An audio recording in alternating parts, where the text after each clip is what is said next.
वंदे मातरम ये एक शब्द, एक मंत्र है, एक ऊर्जा है, एक स्वप्न है, एक संकल्प है। वंदे मातरम ये एक शब्द मां भारती की साधना है, मां भारती की आराधना है। वंदे मातरम ये एक शब्द हमें इतिहास में ले जाता है। यह हमारे आत्मविश्वास को, हमारे वर्तमान को आत्मविश्वास से भर देता है और हमारे भविष्य को ये नया हौसला देता है कि ऐसा कोई संकल्प नहीं, ऐसा कोई संकल्प नहीं जिसकी सिद्धि न हो सके, ऐसा कोई लक्ष्य नहीं जो हम भारतवासी पा न सके।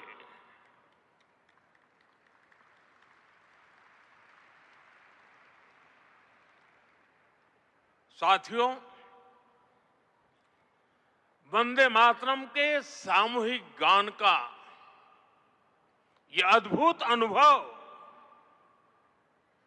ये वाकई अभिव्यक्ति से परे है। इतनी सारी आवाजों में एक लय, एक स्वर, एक भाव, एक जैसा रोमांच, एक जैसा प्रवाह, ऐसा तारतम्य, ऐसी तरंग, इस ऊर्जा ने हृदय को स्पंदित कर दिया है।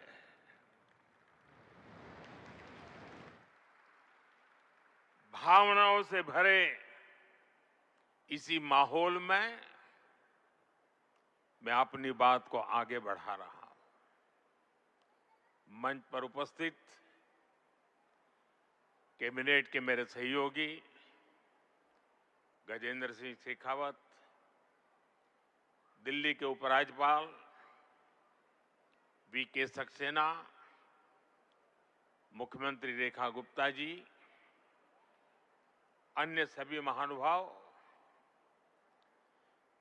भाई और बहनों, आज हमारे साथ देश के सभी कोने से लाखों लोग जुड़े हुए हैं।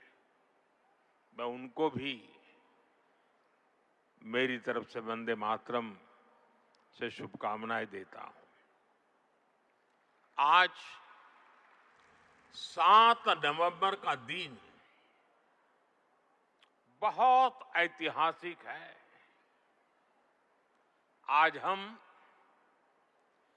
वंदे मातरम के 150वें वर्ष का महाउत्सव मना रहे हैं। ये पुण्य अवसर हमें नई प्रेरणा देगा,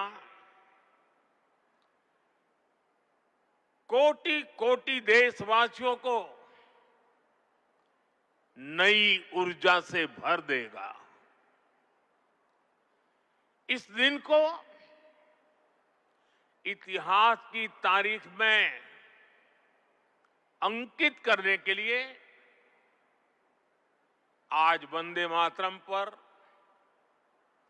एक विशेष कॉइन और डाक टिकट भी जारी किए गए हैं।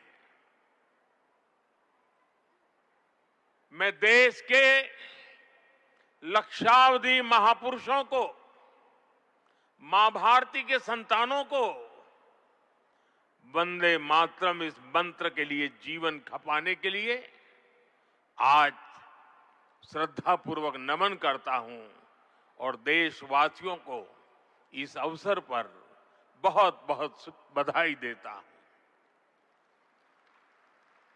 मैं सभी देशवासियों को वंदे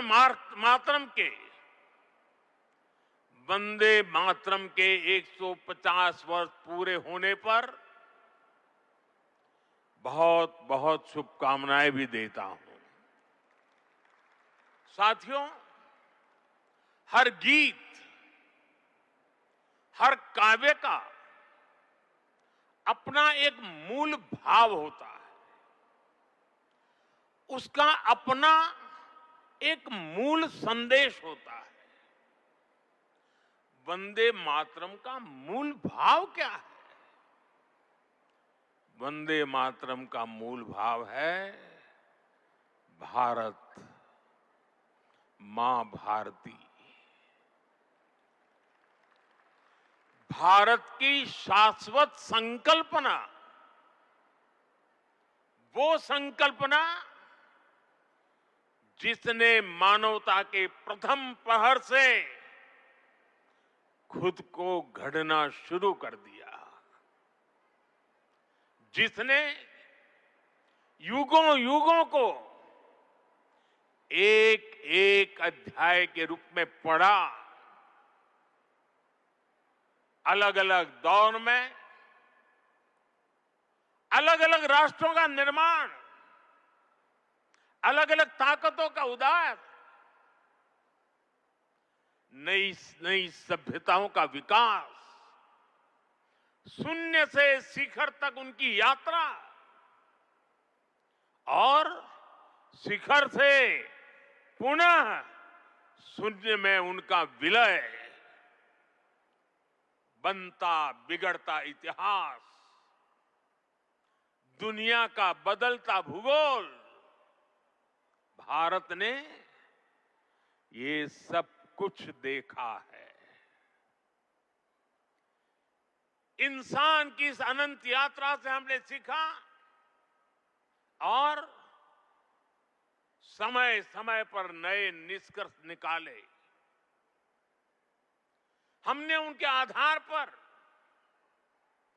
अपनी सभ्यता के मूल्यों और आदर्शों को तराशा, उसे गढ़ा।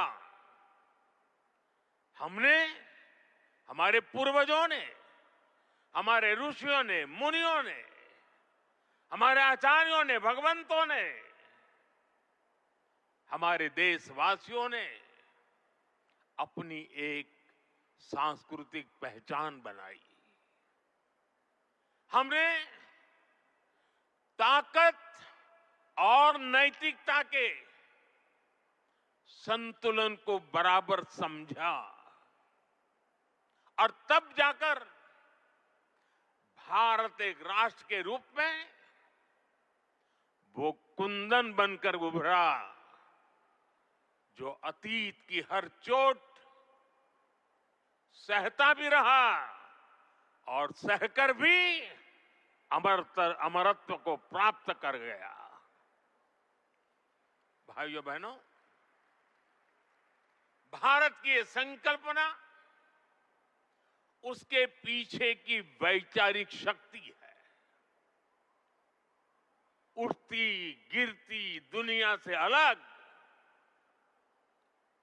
अपना स्वतंत्र अस्तित्व बोध, ये उपलब्धि और लयबद्ध, लिपिबद्ध होना, लयबद्ध होना और तब जाकर के हृदय की गहराई से, अनुभवों के निचोड़ से, संवेदनाओं की असीमता को प्राप्त कर करके वंदे मातरम जैसी रचना मिलती है। और इसलिए गुलामी के उस कालखंड में वंदे मातरम इस संकल्प का उद्घोष बन गया था और वो उद्घोष था भारत की आजादी का। मां भारती के हाथों से गुलामी की बेड़ियां टूटेगी और उसकी संतानें स्वयं अपने भाग्य की भाग्य विधाता बनेगी। साथियों, गुरुदेव रविंद्रनाथ ठाकुर ने एक बार कहा था, बंकिम चंद्र की आनंद मठ केवल उपन्यास नहीं है, ये स्वाधीन भारत का एक स्वप्न है। आप देखिए, आनंद मठ में वंदे मातरम का प्रसंग, वंदे मातरम की एक एक पंक्ति के, बंकिम बाबू के एक एक शब्द के, उसके हर भाव के अपने गहरे निहितार्थ थे, निहितार्थ है। ये गीत गुलामी के कालखंड में रचना तो जरूर हो गई उस समय, लेकिन उसके शब्द कुछ वर्षों की गुलामी के साए में कभी भी कैद नहीं रहे। वो गुलामी की स्मृतियों से आजाद रहे। इसलिए वंदे मातरम हर दौर में, हर कालखंड में प्रासंगिक है। इसने अमरता को प्राप्त किया है। वंदे मातरम की पहली पंक्ति है,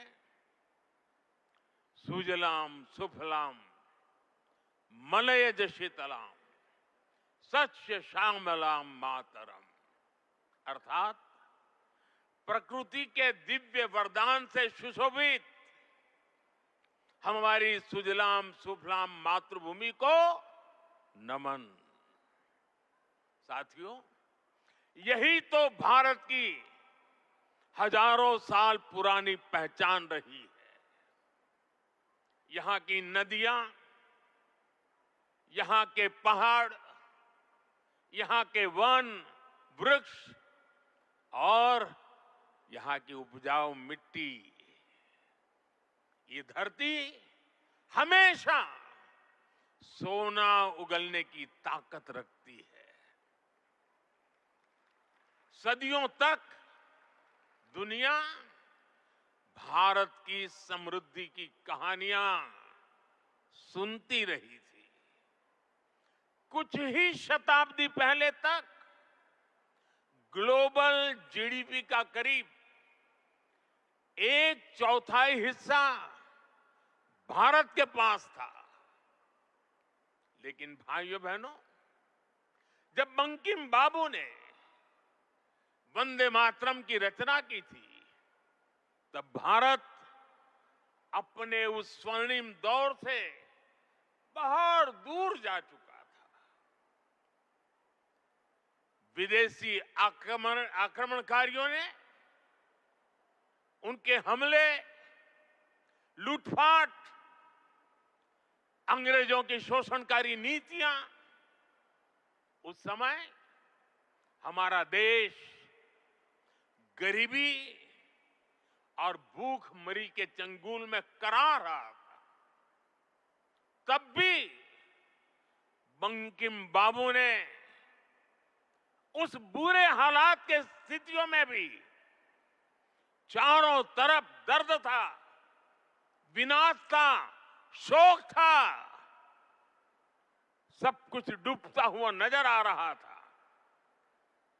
ऐसे समय बंकिम बाबू ने समृद्ध भारत का आह्वान किया, क्योंकि उन्हें विश्वास था कि मुश्किलें कितनी भी क्यों न हो, भारत अपने स्वर्णिम दौर को पुनर्जीवित कर सकता है। और इसलिए उन्होंने आह्वान किया, वंदे मातरम। साथियों, गुलामी के उस कालखंड में भारत को नीचा और पिछड़ा बताकर जिस तरह अंग्रेज अपनी हुकूमत को जस्टिफाई करते थे, इस प्रथम पंक्ति ने उस दुष्प्रचार को पूरी तरह से ध्वस्त करने का काम किया। इसलिए वंदे मातरम केवल आजादी का गान ही नहीं बना, बल्कि आजाद भारत कैसा होगा, वंदे मातरम ने वो सुजलाम सुफलाम सपना भी करोड़ों देशवासियों के सामने प्रस्तुत किया। साथियों, आज ये दिन हमें वंदे मातरम की असाधारण यात्रा और उसके प्रभाव को जानने का अवसर भी देता है। जब सन 1875 में बंकिम बाबू ने बंग दर्शन में वंदे मातरम प्रकाशित किया था, तो कुछ लोगों को लगता था कि ये तो केवल एक गीत है, लेकिन देखते ही देखते वंदे मातरम भारत के स्वतंत्रता संग्राम का कोटि कोटि जनों का स्वर बन गया। एक ऐसा स्वर जो हर क्रांतिकारी की जबान पर था, एक ऐसा स्वर जो हर भारतीय की भावनाओं को व्यक्त कर रहा था। आप देखिए, आजादी की लड़ाई का शायद ही ऐसा कोई अध्याय होगा जिससे वंदे मातरम किसी न किसी रूप से जुड़ा नहीं था। 1896 में गुरुदेव रवींद्रनाथ ठाकुर ने कोलकाता अधिवेशन में वंदे मातरम गाया। 1905 में बंगाल का विभाजन हुआ। ये देश को बांटने का अंग्रेजों का एक खतरनाक एक्सपेरिमेंट था, लेकिन वंदे मातरम उन मंसूबों के आगे चट्टान बनकर के खड़ा हो गया।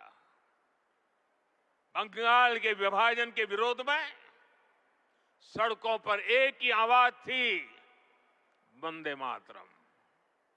साथियों, बरिसाल अधिवेशन में जब आंदोलनकारियों पर गोलियां चली, तब भी उनके होठों पर वही मंत्र था, वही शब्द थे, वंदे मातरम।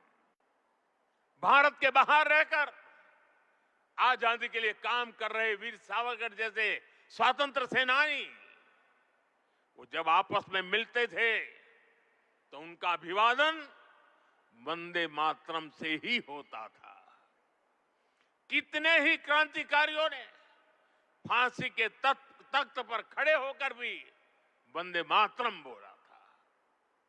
ऐसी कितनी ही घटनाएं, इतिहास की कितनी ही तारीखें, इतना बड़ा देश, अलग अलग प्रांत और इलाके, अलग अलग भाषा बोलने वाले लोग, उनका आंदोलन, लेकिन जो नारा, जो संकल्प, जो गीत हर जबान पर था, जो गीत हर स्वर में था, वो था वंदे मातरम।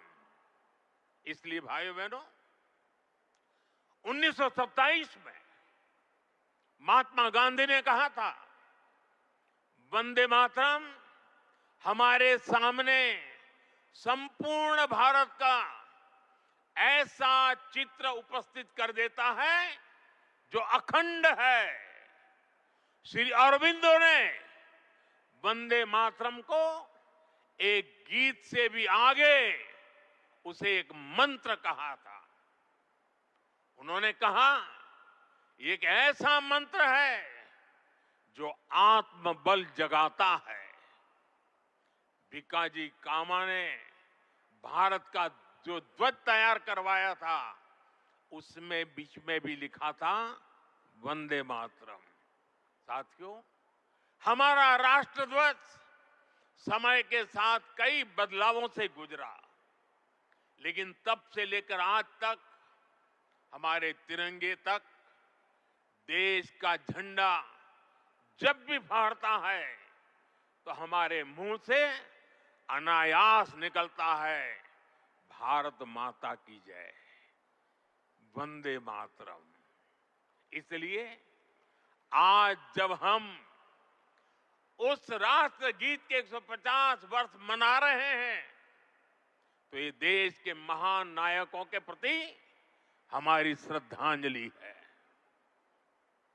और ये उन लाखों बलिदानियों को भी श्रद्धापूर्वक नमन है जो वंदे मातरम का आह्वान करते हुए फांसी के तख्त पर झूलते हुए, जो वंदे मातरम बोलते हुए कोड़ों की मार सहते रहे, जो वंदे मातरम का मंत्र जपते हुए बर्फ की सिल्लियों पर अड़ीग रहे। साथियों, आज हम 140 करोड़ देशवासी ऐसे सभी नाम अनाम गुमनाम राष्ट्र के लिए जीने मरने वालों को श्रद्धांजलि देते हैं, जो वंदे मातरम कहते हुए देश के लिए बलिदान हो गए, जिनके नाम इतिहास के पन्नों में कभी दर्ज ही नहीं हो पाए। साथियों, हमारे वेदों ने हमें सिखाया है, माता भूमि ही पुत्रो अहम पृथ्व्याः, अर्थात ये धरती हमारी मां है, ये देश हमारी मां है, हम इसी की संतानें हैं। भारत के लोगों ने वैदिक काल से ही राष्ट्र की इसी स्वरूप में कल्पना की, इसी स्वरूप में आराधना की। इसी वैदिक चिंतन से वंदे मातरम ने आजादी की लड़ाई में नई चेतना फूंकी। साथियों, राष्ट्र को एक जियो पॉलिटिकल एंटिटी मानने वालों के लिए राष्ट्र को मां मानने का विचार हैरानी भरा हो सकता है, लेकिन भारत अलग है। भारत में मां जननी भी है और मां पालनहारिणी भी है। अगर संतान पर संकट आ जाए तो मां संहारकारिणी भी है। इसलिए वंदे मातरम कहता है, अबला के नमाए तबले बहुबल धारिणी नमामि तारिणी रिपुदल वारिणी वंदे मातरम, वंदे मातरम। अर्थात अपार शक्ति धारण करने वाली भारत मां संकटों से पार भी कराने वाली और शत्रुओं का विनाश भी कराने वाली है। राष्ट्र को मां और मां को शक्ति स्वरूपा नारी मानने का ये विचार, इसका एक प्रभाव ये भी हुआ कि हमारे स्वतंत्रता संग्राम स्त्री पुरुष सबकी भागीदारी का संकल्प बन गया। हम फिर ऐसे भारत का सपना देख पाए जिसमें महिला शक्ति राष्ट्र निर्माण में सबसे आगे खड़ी दिखाई देगी। साथियों, वंदे मातरम आजादी के परवानों का तराना होने के साथ ही इस बात की भी प्रेरणा देता है कि हमें इसे आजादी की रक्षा कैसे करनी है।